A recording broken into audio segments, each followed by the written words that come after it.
This is Rob the Witch of Necronomicon. You're listening to FANTASM. FANTASM.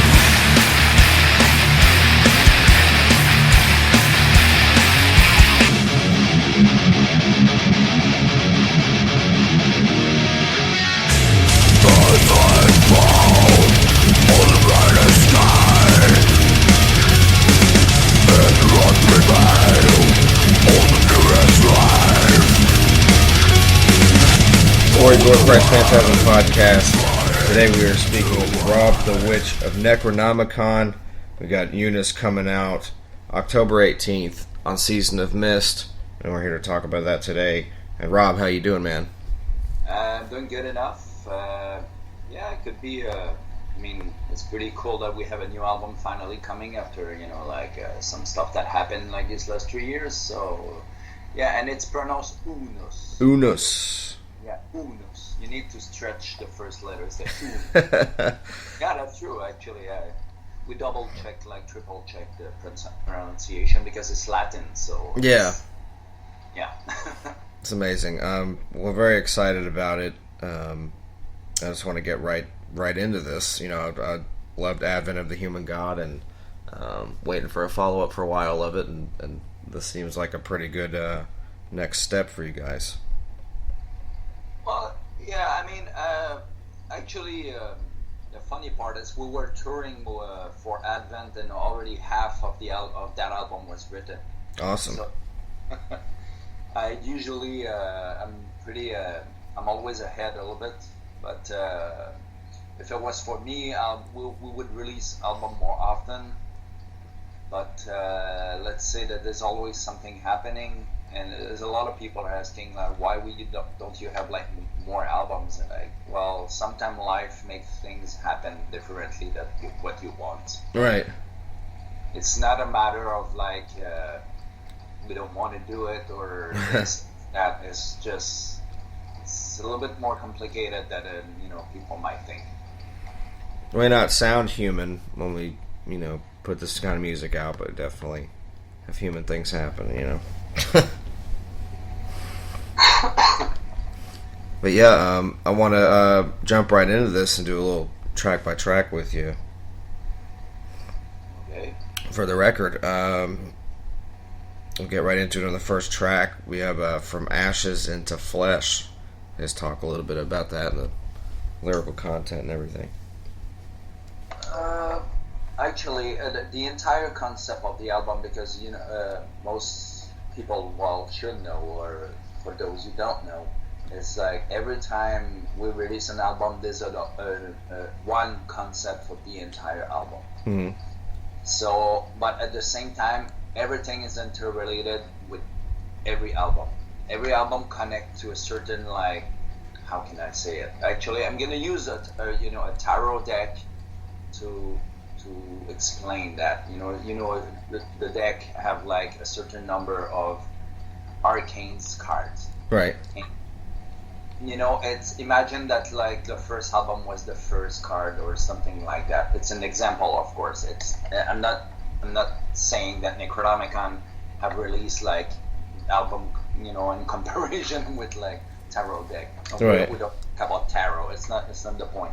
It's to give an idea, So you have a certain progression of things that's going, and the huge thematic of the band that talk about life, death, and reincarnation and stuff like that. And Unus is when you why Unus mean one. It can mean alone. It can mean only, depending on the context, by yourself. So Unus, the entire idea of the album is that when you went through the tarot deck, all the arcanes, and you reach, the last arcane, you restart the cycle at number one with the first arcane. And the first arcane is called a magician. Mm-hmm. But when you restart if we can say you restart, it's not really a restart, it's another chapter that's starting, but you have in full capacity and full control of everything that you have accomplished before. So you have, the knowledge and the experience of your previous like routing. Yeah. So Unus, that's what it means. It's the new cycle, the new, the new way, the new, you can interpret it, whichever the way you want. So when we open the first track, like from the ashes into the flesh, it's like you reach a part when you're dead, you die. We're talking here, we're not talking about like physical or whatever. It's really occult or spiritual. Yeah. Like thematic. Like we're always being. It's always means a lot of things depending of where you're standing in your life. You understand differently the lyrics, but in short, it means that you went to total destruction and come back like a phoenix, rising from your own ashes. And in full potential of you're starting back, you're back into into your stuff, doing your stuff. That's awesome. And then on to a little bit about the instrumentals for the album and the first track. Musically, from that track we wanted to have a little bit of the same impact. Well, not the same, but to show a little bit of the continuation. Of Advent of the New Man God was starting with a really big, fucking majestic intro. Yeah. And it was going for like almost 2 minutes before the song was starting. This one have a similar intro, but it's entirely part of the song. So what people are gonna see, they're gonna see like an it's not an intro compared to on Advent. Advent, you had like the intro that was called the Descent, and you had like the song starting after. This one is like the intro. It's not really an intro, it's part of the song, and it's just like like some. I think it's like 20 seconds or something. Mm. Or not even so, but people, and it's way more intense. Already a lot of people thought that the Descent, the intro of Advent, was super intense. You have seen nothing. This part, I wrote this part that was like, okay, this is, we don't fuck around anymore.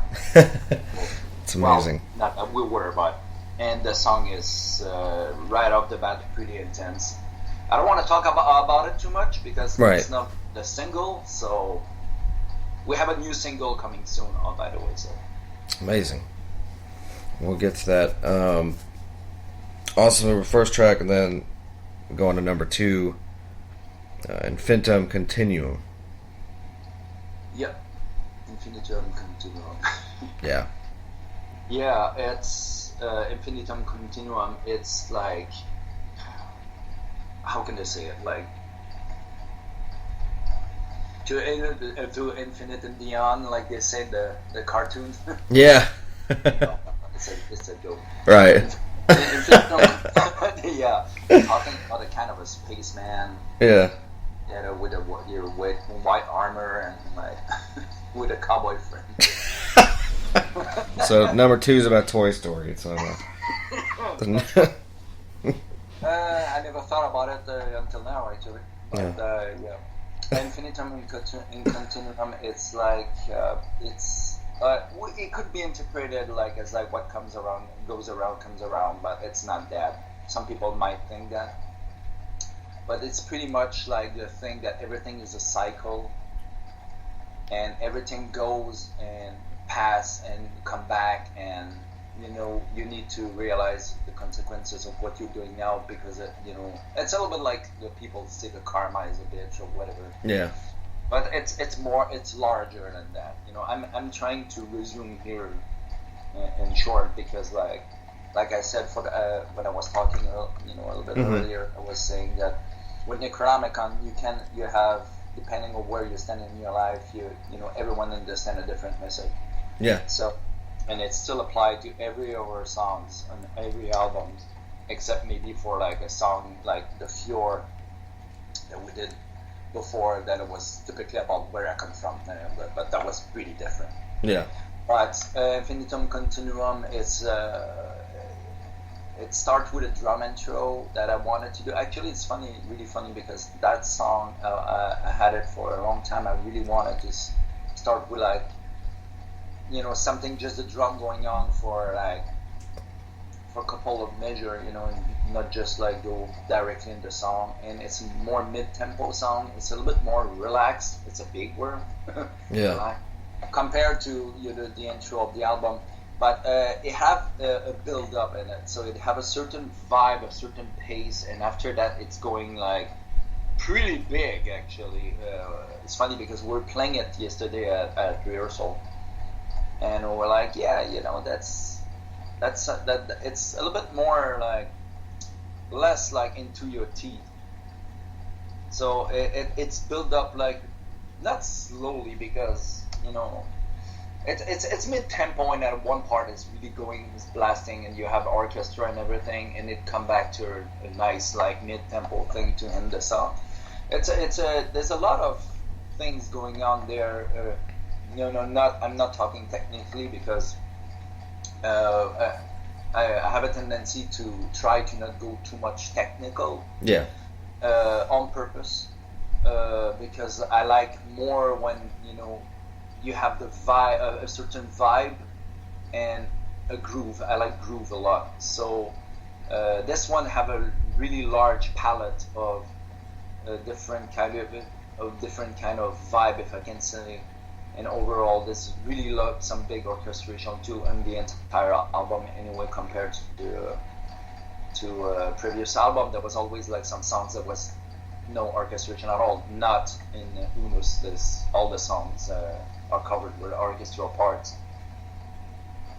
It's amazing. We definitely look forward to hearing those, and especially from you guys who always make really just full, great sounding albums, and they're heavy as fuck too. So, well, that album is a notch over the others. We really, really wanted to have something. I have a certain way to work that I've been dragging with me, if I can say so. Yeah. I always like to record and mix and everything really vintage way. So there was no. We always tried to do the minimum editing as possible, as less as possible. Always having like. A lot of people were telling me that my guitar sound pretty dark part by part. I said, yeah, because it's not reamping. Yeah. There's no reamping. There was no reamping and stuff, so you could hear the room, and stuff like that. This album we totally went with the thematic of Unus. It's we restart, not restarting like we stopped, because we never stopped. It's just like it's a new chapter, a new book, and we tried to go a little bit more modern on the production. All the entire recording was done the same way we usually do, but for the first time we've been reamping the guitar for the first time. We tried more modern like mix and mastering technique, and for this we decided to go work with Logan Matter from Machine Head, and as a result, what I hear so far in the comments, that people are a small amount of people who heard like the entire album, they said the album is the production is far over everything that was previously done by us. So that's amazing. Well, yeah, I haven't heard the full thing, and I look forward to for sure. We got number 3, Paradise Lost, your first single, which I love. Paradise Lost. Yeah, I'm surprised the label decided to take that one as a single, because I thought it was a little bit. I don't know.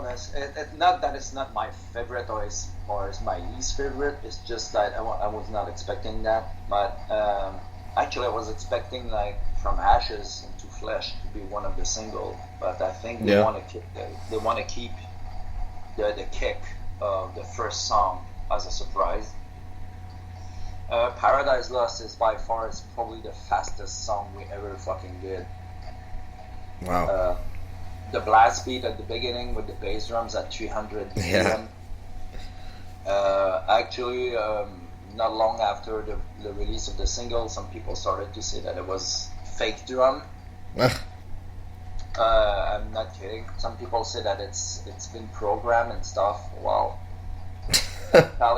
I dare anyone that to come to see us, and if we play that song, because we might play it, we're not sure which song we're gonna play at the moment. Right.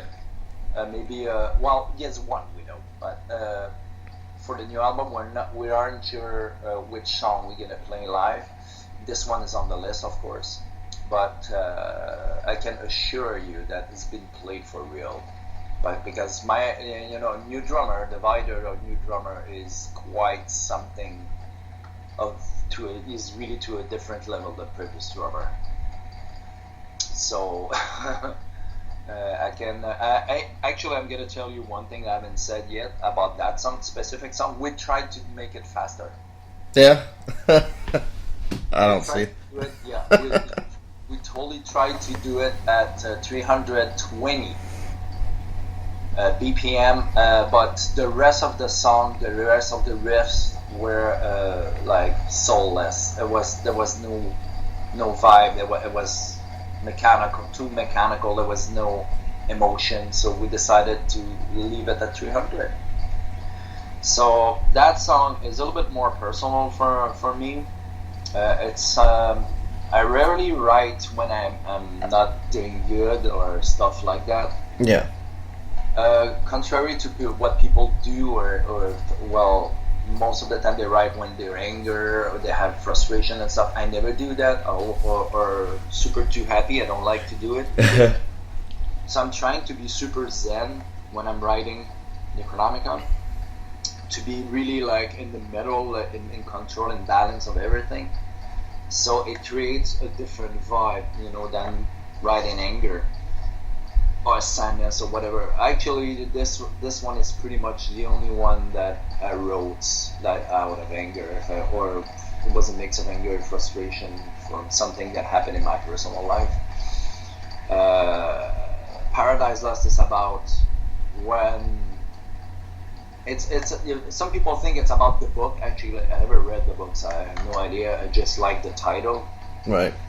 And it fit like on the fact that sometimes you think in your life you're somewhere, and you have the illusion that everything is fine, is good, but it's an illusion because everything is crumbling behind you. Yeah. And you lose everything. It's about losing everything. So it's but it's in a spiritual way also. It's not. I'm not talking about money or like car or stuff like that. Right. Stuff like that. We're talking here about your personal like evolution, like how you feel yourself in front of everything that exists like in this world. It's not a political thing either. It's really a statement about a personal, how you are inside yourself, facing yourself, and where you think you are, and where you've been, and where you're not anymore. So, yeah. That's good, and also, again, very relatable with that one being a personal song. And also that song, we have a part at the end that's really slow. Yeah. And it's the first time we're doing something like that. We never ever did that before. So we have the fastest that we've been at the beginning, and at the end with the slowest we've been, like, if I can say so.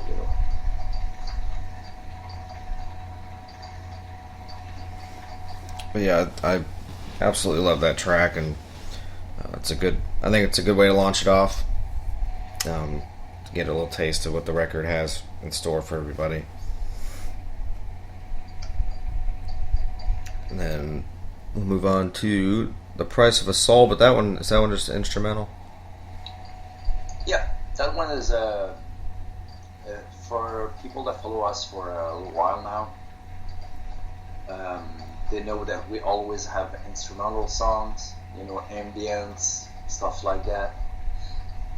This one, I usually do one that's really rhythmic, orchestral, or whatever, and another one that's more like just noises, ambience. Yeah.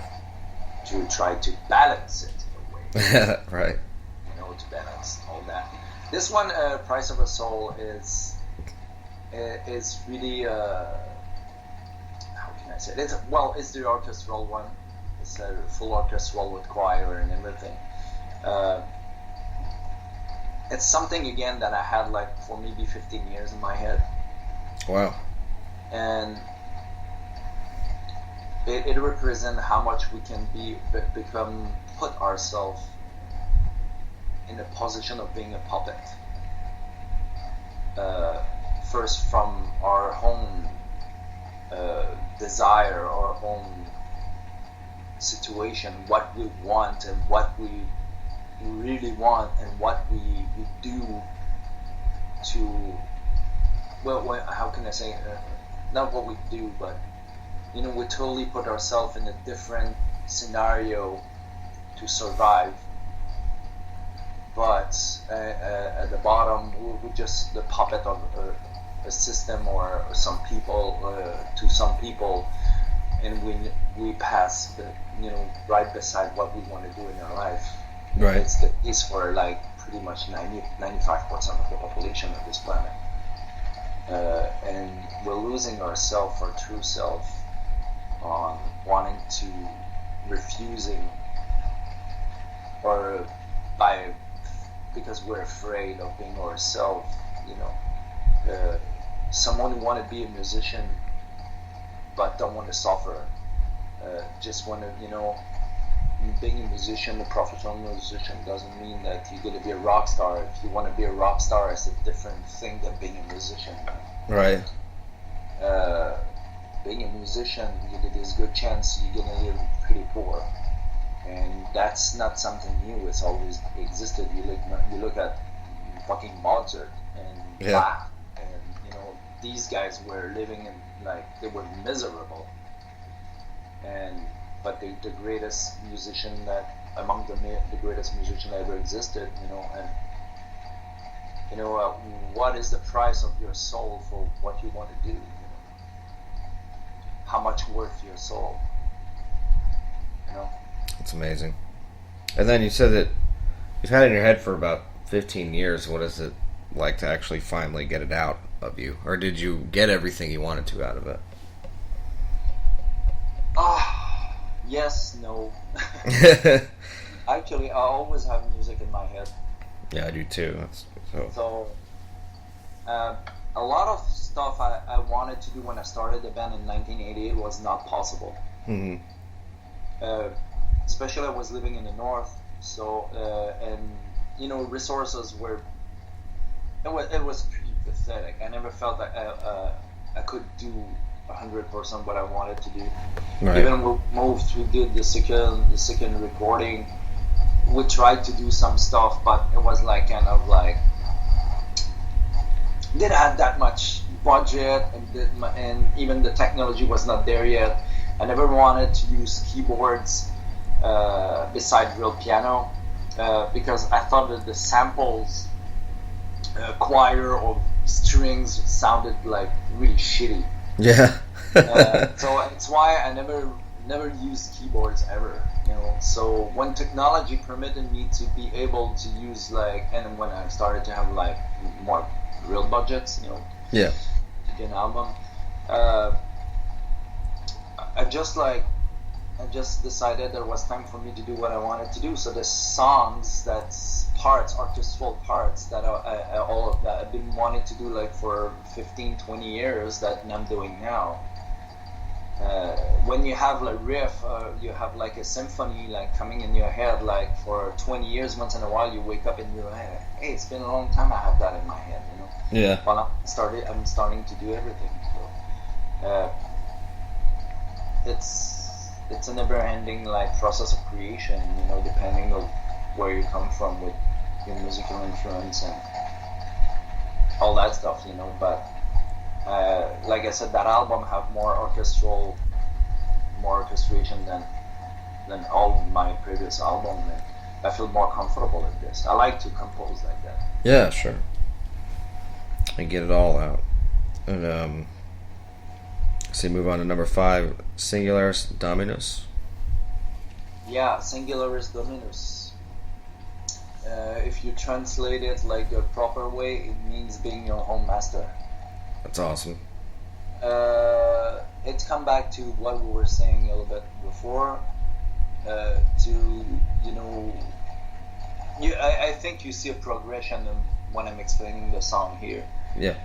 Because there was like the price of a soul, and now this becoming your own master. Singularis Dominus, that's going to be the next single. Awesome. And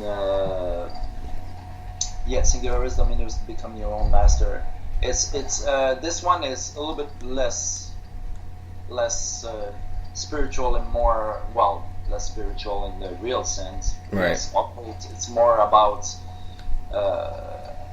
It really, really, really struck me these days that even after all these years, even I could say like decades or centuries, people are still believing a guy sitting on the top of a fucking big cloud with a white beard and shit. It's weird, yeah. I'm really totally. I fell off my chair on some shit that happened, you know, not long ago, and I'm like, is it fucking possible people still believe in that bullshit? Yeah, I was having a discussion. And I know it's touchy to say that, and I'm not talking just about Christian. I'm talking about like Muslims and Jews. I know people. You can't name these people. Come on, it's all the same fucking shit. They believe in something that doesn't exist. Yeah. I mean, I have some friends. My ex guitar tech like killed himself 3 years ago. Mm-hmm. Sorry to hear that. That guy, his name, he was getting bullied. He had problem. I mean, it's super personal. I'm talking to you. His name was Osama, like Osama bin Laden. Yeah. That guy was like, you know, his family was Muslim. He rejected that religion. He had long hair, tattoos, you know, like me, you know. Right. And he was my guitar tech and one of the best guitar tech I ever had. And he was coming to practice, fixing all my guitars, hanging out with us, having a beer, you know, because the Muslims are not like allowed to drink and shit. You know? Yeah. And I know I saw him like at other places getting, you know, people bitching him and like, you gotta put a bomb in my guitar, blah blah blah. And the guy was like, what the fuck, man? You know? Yeah. It was like a super cool metalhead and everything. And we went to do a run on the road, and we came back, and suddenly, you know, someone told me that, you know, he killed himself. And I know he had a lot of problem with his family and everything because, like, they were pretty religious. So I don't know if it's related, but for me, it sounds like it because I know, and I know he was comfortable when he was around us. You know, there was no talking shit. And yeah. He told me once that he said it's really annoying to have like people like talking, you know, like about, you know, religion all the time and shit, you know.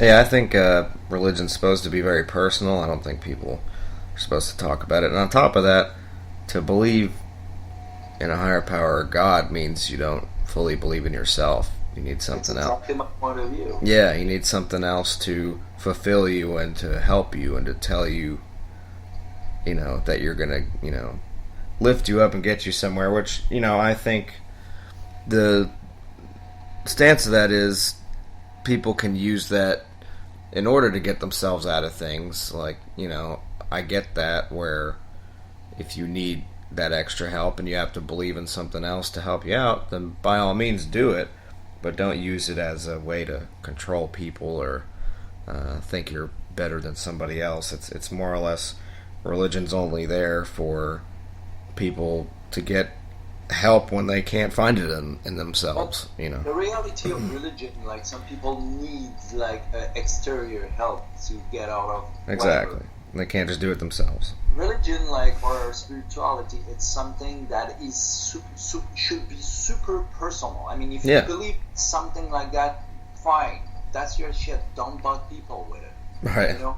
It's exactly like the new trend about like people going vegan and going crazy and like bitching other people that are vegan. Yeah.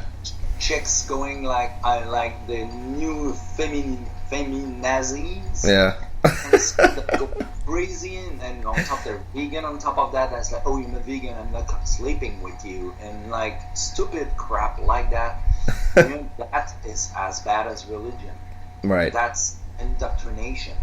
Exactly. I mean, look, I got a big secret. I've been vegetarian myself all my life. Yeah. Okay? And I never bugged anyone with that. No, most people didn't fucking knew that I was vegetarian. Yeah, Yeah, I never bugged anyone, and I've been like fucking vegetarian since 1981, I think. So. Wow. Yeah. And so, that's crap. That's personal stuff. You do something for yourself. You don't try something to try to change the fucking world. Exactly. I mean, that's called like a control freak or power seeker. Yeah. And you know what? What I believe in, I write it. I talk about it in my music. I don't impose it to anyone. If you don't like it, well, go see somewhere else, because it become a fucking pissing concept. Yeah. They're trying to see who's pissing the furthest. Right. My God is bigger than you. Yeah, my cock is bigger than you. Exactly. So that's what the songs mean. Like, it's singularis dominus. It's like, reject your fucking God. Yeah.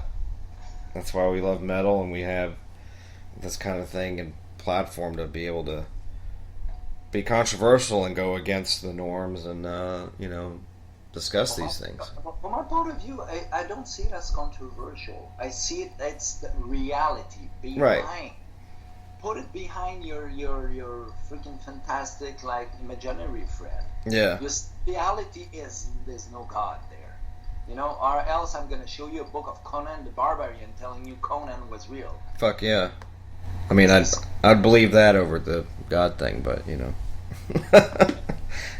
plus I actually like Conan the Barbarian, but yeah. But yeah, we can do this all day, but it's a lot of fun. We'll move on to number 6, The Thousand Masks, which I love the title of that one. Yeah, Thousand Masks. Now it's the new video clip we're shooting right now. It's exactly that song. Thousand Masks is the part 3 of Pharaoh of Gods that we did in 1999, and there was a part 2 on, I don't remember which album. I think it was like Rise of the Yellow One or something. There was a part 2 somewhere. I don't remember. And that's the part 3, and it's pretty. Some people were there's people who had a misconception about the band. Like, back in the days, they thought we were doing an entire Egyptian concept band or whatever, but it was just for one album. And now we have one song that's really Egyptian metal, if I can say so, because it is metal. It's not really fast song. It's pretty groovy. A lot of groove. There's some percussions, and we have some wood in it. That's like Egyptian lute.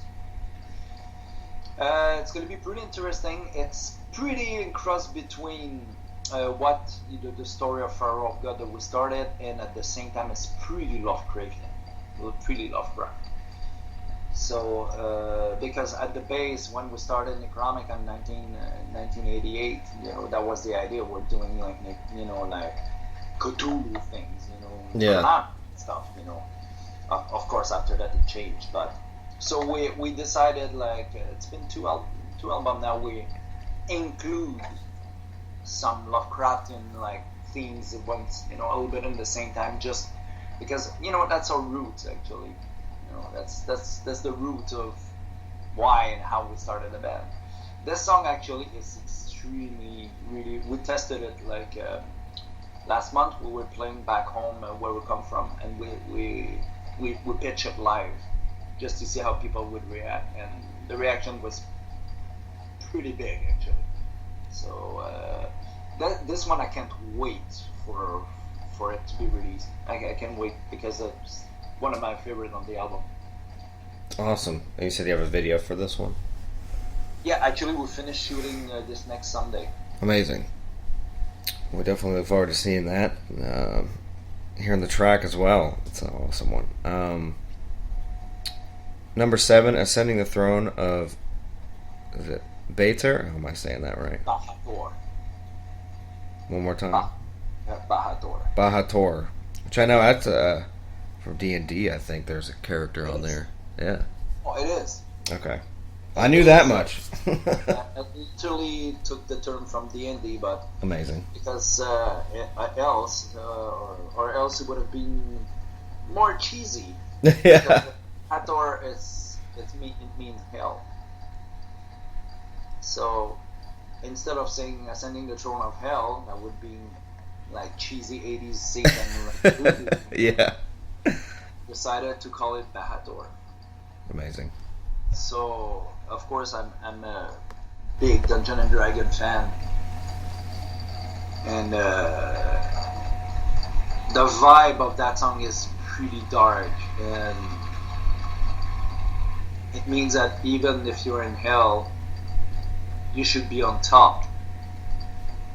You need to feel comfortable if you live in that environment. Or I'm talking again. I'm not talking physically. Being like the drug cartel or something. Yeah. I'm talking. That sometimes again in life some people would like to be like this and that. Well, you're in one place in your life. You can be a mechanic in a garage or something like that.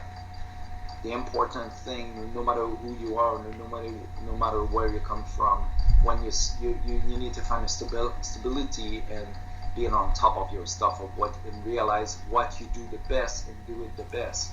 Right. Some people like to dance, but they don't know how to dance because they don't have the physical capacity, so they can keep it like that as they can do it. They're never gonna be a professional.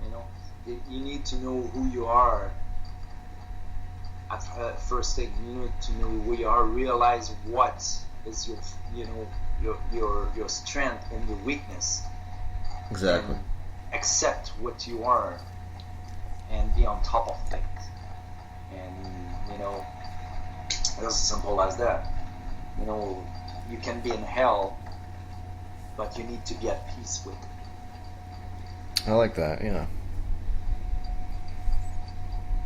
That's pretty good. And again, it's another very relatable thing. I always say that, our flaws are our greatest strengths. It's once you know the most about yourself, To realize. Yeah. You need to realize it. You're not said to try to do something that you are unable to do. Yeah. Some people have really good vision on. They go in a room and see the situation. They see everything happening at the same time. On other people gonna get in a room and gonna focus on only one person.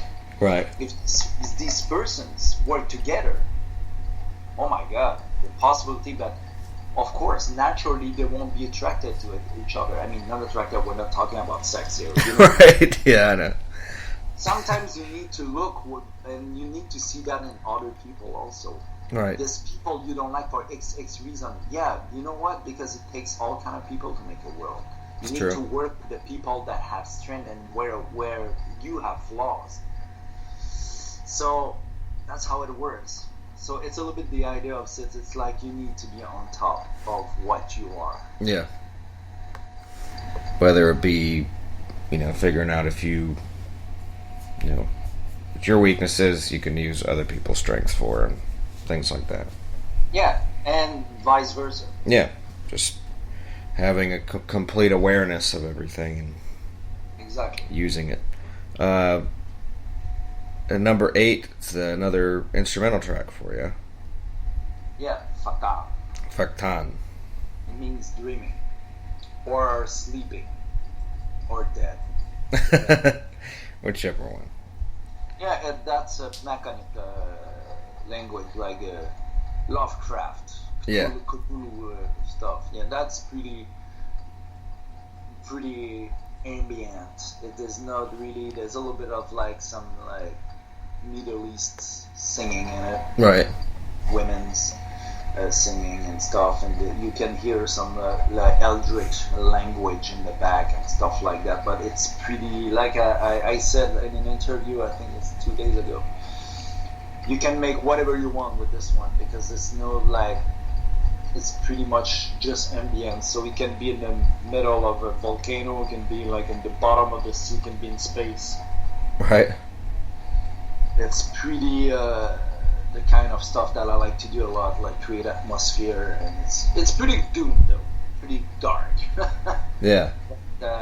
It's how I felt it. So yeah, it's and by the way, the previous song, I forgot to say Throne of Ascending, the Throne of Bahator. Mm-hmm. It's pretty ambient also. It's a pretty slow song. Yeah. There's not much action going there. So. But yeah, to come back to Fatan, Fatan is a pretty Lovecraftian cosmic darkness and all that stuff. Dig it. Cosmic darkness. That's awesome. Number 9. Do it. I didn't want it to say cosmic horror because it's. I don't want, there's nothing scary there. It's just pretty dark. That's fucking awesome. And number 9 is awesome because it's called Cursed MMXX Roman numerals, which is 2019, because this is from way back 27 years ago, this song, from Morbid Ritual. Yep. Which is amazing, and I'm glad you guys revisited that, because that's some old shit. So Cursed 2019 is a brought back song from your old demo, which is incredible to hear that again. It's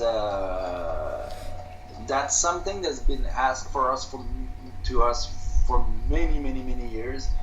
A lot of people want to say, "Oh, you should re-release the demo." Actually, the demo doesn't exist anymore. People said, "What? It's impossible. You should have." No. It's like, no, you don't get it. How it was, things happen. Yeah. It's because we're so fucking poor. We couldn't buy, and I'm gonna say the tape. Yeah. Because it wasn't on tape. We're recording on tape. There was no, we're not recording on computer at that time, or right. Not even like a DAT tape, or like a DAT tape. Mm-hmm. That was before that. So we had like these big fucking tapes, like, and we couldn't afford it because it was so expensive. So they said, well, we'll rent it to you. We're gonna record, and when it's dumped on the master, well, we erase it. Yeah. So that's why there's nothing. And a lot of people, we had a lot of people said, well, re-record it. I said, wow, that's a lot of work, man. Yeah. Relearn the songs, revamp it a little bit, not too much, so it sounds like, because of course we're not like as professional musician as today, Right. And so some writings were like a little bit sloppy, some parts were a little bit sloppier, this, that. So I was like, what we gonna do? We're gonna re-record it like old freaking songs that sounds like just putting one riff after another. Right. So we came to a compromise. We said, we're gonna record one. We're gonna do one song, and that's it. So after that, there was, which one? Yeah. Oh fuck! And I was like, well, this one, well, but no, but this one, yeah, well, we did this one, yeah. So we came to the conclusion that Cursed was like the one that was the last one we composed in that time. For example, one of the songs of the demo was like from 1988, and Curse was the brand new one. So we were hearing, when you listen to the both songs, you can hear that something that was sounding pretty the 80s, and something that was a little bit like in brackets, yeah, modern at that time, modern, like I said, on that time. So we said, well, this one was kind of the latest one, and blah blah blah blah blah blah blah blah blah. So we decided to do that one, reworked it just a tiny bit. There's almost nothing. Like, for example, bass drums are way faster. Yeah. Bass drum parts are way faster. We just tied it up, like put the metronome on it. That was the hardest part. Yeah. Because back in the days, we're not playing with a click track. We're just going with the flow. So we needed to put everything super tight. Rework the lyrics because we couldn't find the lyrics. So I just built lyrics around what I remembered, the general story and everything, and yeah. So we recorded Cursed, and it's funny because when you listen to the album and suddenly you get that song, the vibe is totally different. I mean, it's a little bit like when you hear like Morbid Angel, where I did that a couple of times, I think. Yeah. I don't know which album because I don't own them, but there was like suddenly like the album playing, and suddenly it was like a really like almost circus song starting, that stuff like that, and suddenly it was a really old Morbid Angel song. But it sounded a little bit like that, but not that bad. Right. I'm very happy we did it. And it's exciting to have that revisited and redone, because it is Cursed 2019, so it's a, but it's a refresh version and stuff. But the funny is when I was doing the vocal, I was laughing at the lyrics. I was like, okay, that's really not how I write these days, Yeah. Okay, it looks like it's been written by a fucking 17 years old. Hey, wait. Yeah, amazing. I was like, it's really like Curse is about like the guy that if you know Lovecraft, it's the guy that is living in Innsmouth. So his ancestor and everything, he's started to transform into a deep one. So but yeah, that's I'm laughing right now. It's really Lovecraft. It's like he's turning into a fish, man. Yeah. Yeah. That's fucking good. Hey, sky's the limit with that. And then we got the last track here, number 10, Boxster Conus. Boxster Conus, yeah. I think it's probably my favorite track, actually. Yeah? This one is another one. When it starts, it's gonna be pretty... It's super groovy, mid-tempo, pretty... old school, but it have a certain kick. We tried it live also, and it's one of the only two songs on the album there's a guitar solo in it. There's only 2 songs with guitar solo. Oh wow. Don't ask me why, it just came like that. I never tried to say, hey, I need to put my guitar solo somewhere. Yeah. I record I work my songs, and when I hear a solo, I hear it. If I don't, I don't. And every album there's always like the songs that have no solo at all and stuff. But this one, I was like, okay, that's good. And actually, it's the longest solo I ever did. It's pretty long actually. And that sounds it's not super complicated. It's really punchy, really groovy. the final is really epic. I mean, epic, like epic, really off the roof. Yeah. And it's the reason why we decided to put it at the end of the album, because especially because of the final. We said, well, it's going to be a really good kick to finish the album. And yeah, it's pretty. It's I don't know. There's a kind of a really good, like, not 80s, but like, yeah, maybe a little bit 80s vibe in it in the beginning. Really tight 80s, end of the 80s, but it's, I don't know, there's a good rhythm, you know, it's easy to bang on this, or like mosh pit or whatever you call it. Yeah. And yeah, I'm really fond of that song. And it's the voice of the dragon. The voice of the dragon is because, like, a lot of people that have been seeing us live, they see our backdrop with the big two dragons holding the pentagram. Yeah. And we have some shirts. And actually, it's come back to the story of the album cover. Why? The album cover is a modern version of the dragon, like, design of Necronomicon that we had for like for 15 years maybe. Yeah. We just wanted to have an updated version. We had Nestor Avalos, like really amazing artist from Mexico, that did like the update dragon, like more modern, more, you know, more dark also, and he did that by hand. And after we have Simon Bossert from Metal Artwork in Germany that did the entire, took that and built the rest, you know, with the logo, you know, and all the artwork inside. And he did like the thematic based on this, because we wanted, because of Unus is the return of the first arcane, we wanted everything to become simple, you know, not like the artwork of Advent was pretty intense. You know, it's a big freaking painting, you know. Yeah. We wanted to go to the opposite, super simple, like basic, simple, but super efficient.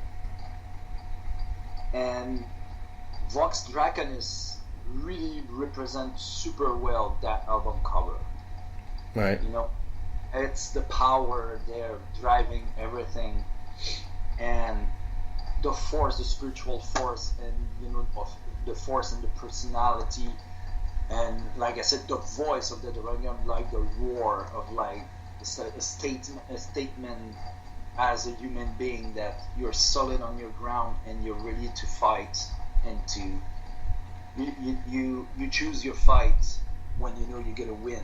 Yeah. You know, and it's a little bit that statement, you know, there, you know, as Vox Draconis. It talks about the band in a certain way, like I said, but it's overall a really empowering, like, statement about to take your place in the world as a human being, you know?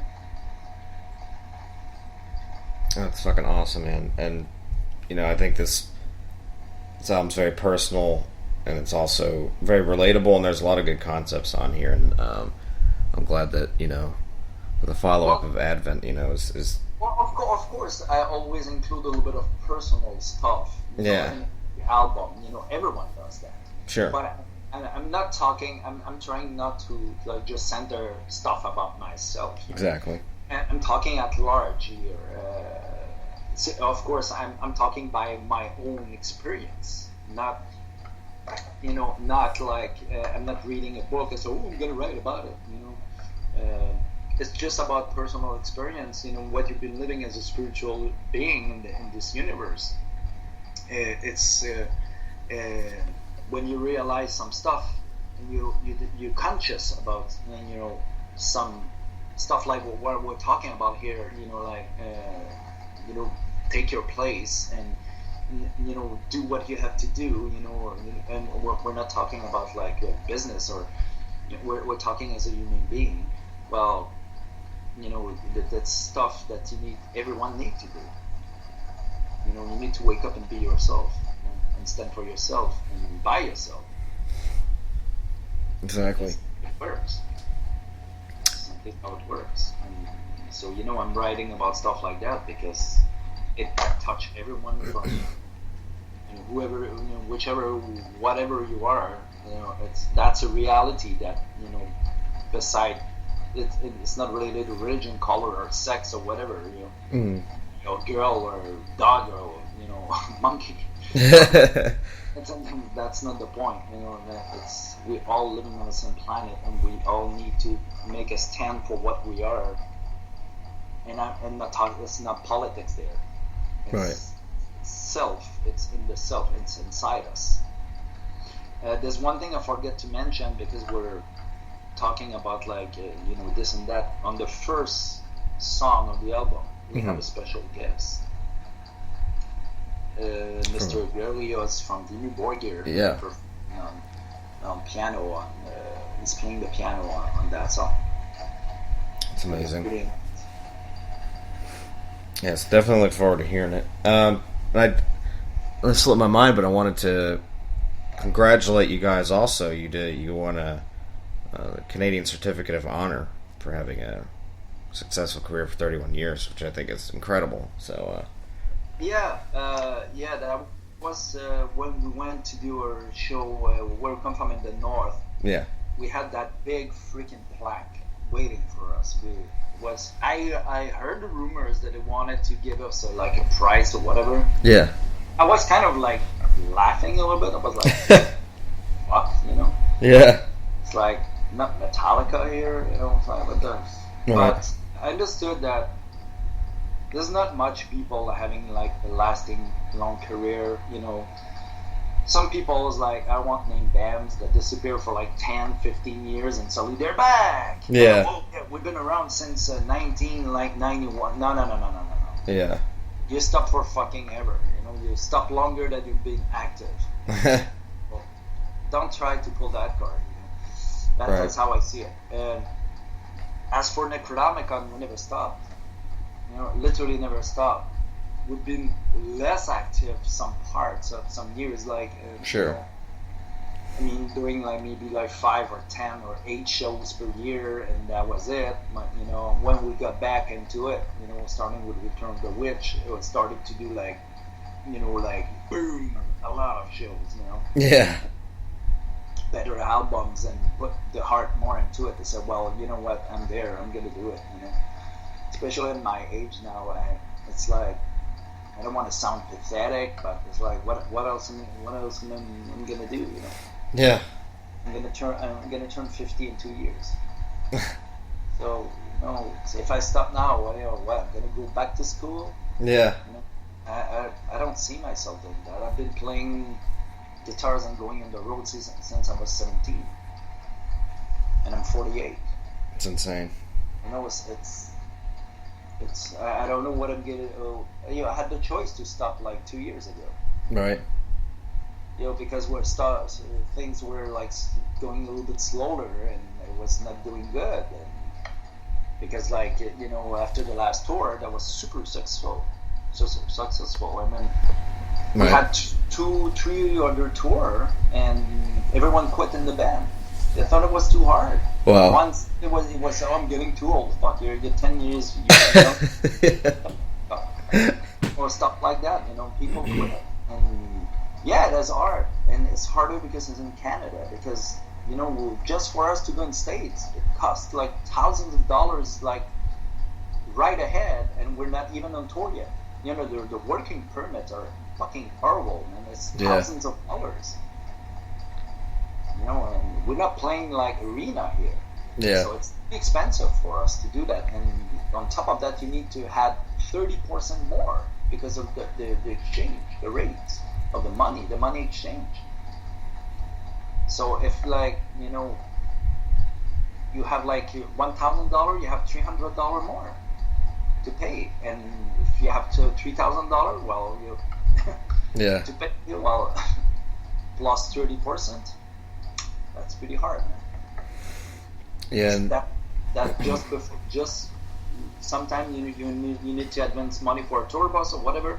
It's why we still tour in a van. Yeah. It's fucked. It's killing us financially. So of course some people don't like it. But me, what I'm gonna do? I've been doing that like for 31 years now. Yeah, it's incredible, and a lot of people don't realize the work that goes into just being a metal band in general. But not only that, but doing it as long as you have, and just consistently is pretty amazing. So I think we went there. We get that big freaking plaque, and there was like, they're still debating where it's going to be, but because it needs to be set somewhere in the region. Yeah. That's a lot of politics and paper and shit. We don't know where. They're going to debate that for years, I'm sure. Right. Actually, but we have. I mean, it's been registered and all that stuff. So I mean, it's pretty. I didn't know how to react. Actually, it was like, well, thank you. Yeah. And kind of like, wow. And wow. And wow. Never expected that in my entire life. Actually. Yeah. It's pretty surreal, probably. And we're only the second band to have something like that, I've been told. So. Yeah, Voivod being the first. Yeah. Yeah. So. Yeah. There you go. It's pretty awesome. But yeah, you guys deserve it. You've been doing it a long time, and you only get better and better. And we're really excited about the new album. And this has been a blast talking to you, man. I've had a good time, and we look forward to your new music videos, and then just hearing everything you guys have, and hopefully seeing you at some point.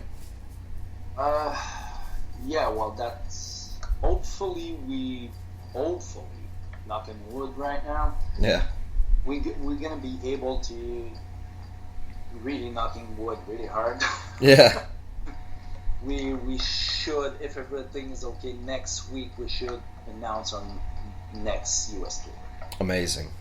It's amazing. If everything goes. If. Yeah, because there's a lot of shit right now. Right. But we're trying really hard to work with the people we're working right now in the bands, the other bands. Right. To make something happen, and if it works, it's going to be really big. Though. Awesome. Well, I look forward to it, hopefully. The next news is only US. There's no Canadian date up there. Oh wow. Yeah. Well, yeah. Hopefully I'll see you over here. But yeah, this has been incredible. Unus comes out October 18th on Season of Mist, new Necronomicon album, and man, this has been awesome. I've had a great time talking with you. Okay, that's pretty cool too, man. Yeah, pretty cool. My side too. So now we're going offline, and we talk Dungeon and Dragon. No, I'm kidding. Fuck yeah, dude. Well, yeah, this has been awesome. I will throw this up to everybody once we get it available to listen, and yeah, I appreciate your time, and thanks for being patient with me, and all right. Yeah, I'm glad we've got to talk about the record. I'm fucking stoked about it, and hopefully the tour announcement goes well, and we get all that figured out. But yeah. Where is that right now? You're in California or? No, I'm in Florida. Florida. Okay. Cool. Yeah. I need to. Well, I will go there. I think. Well, actually, I need to go because my sponsorship is there. Dean Guitar. Oh yeah. Well, that's awesome. They hold me a case. Well, I usually travel from here to Tennessee to like Georgia, so we go all over the place. So. Oh, that's awesome. Yeah. So anywhere in the southeast, usually we'll try to get to a show. But yeah, we hope to see you around, and yeah, this has been an absolute pleasure. I really appreciate your time, and it's awesome, man. But thank you so much, and cheers, and we hope to see you. Yep. All right, you take care, man. Thank you.